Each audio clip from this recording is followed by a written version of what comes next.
They're made out of meat. Meat. Meat. They're made out of meat. Meat. There's no doubt about it. We picked several of them up from different parts of the planet, took them aboard our recon vessels, probed them all the way through. They're completely meat. That's impossible. What about the radio signals, the messages to the stars? They use the radio waves to talk, but the signals don't come from them. The signals come from machines. So who made the machines? That's who we want to contact. They made the machines. That's what I'm trying to tell you. Meat made the machines. That's ridiculous.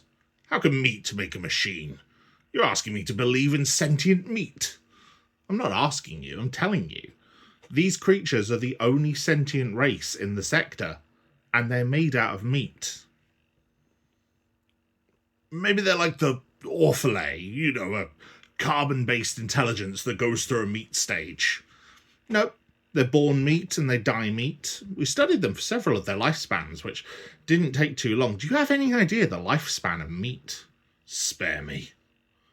Okay, maybe they're only part meat, like the Weddelay, a meat head with an electron plasma brain inside.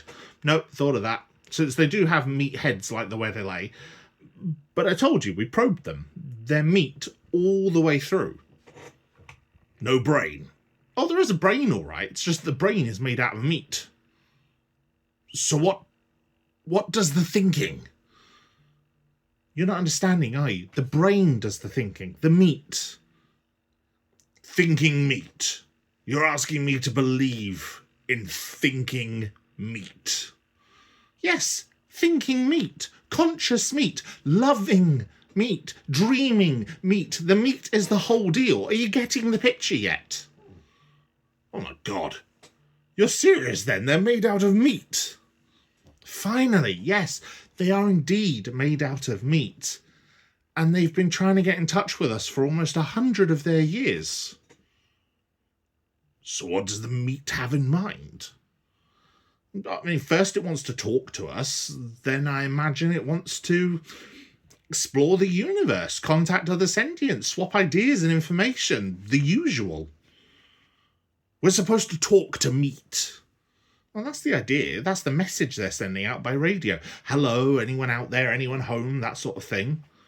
So they actually do talk then. They use words, ideas, concepts. Oh, yeah. Except they do it with meat. I thought you just told me they used radio. Well, they do, but what do you think is on the radio? Meat sounds. You know how when you slap or flap meat, it makes a noise?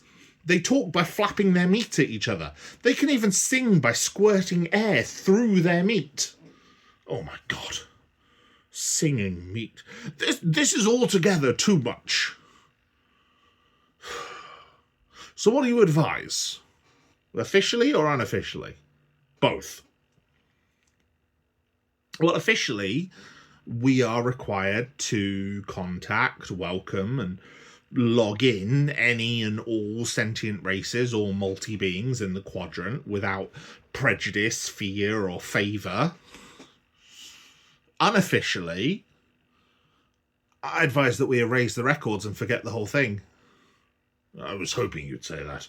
I mean, it seems harsh, but there is a limit. I mean, do we really want to make contact with meat? I agree, 100%.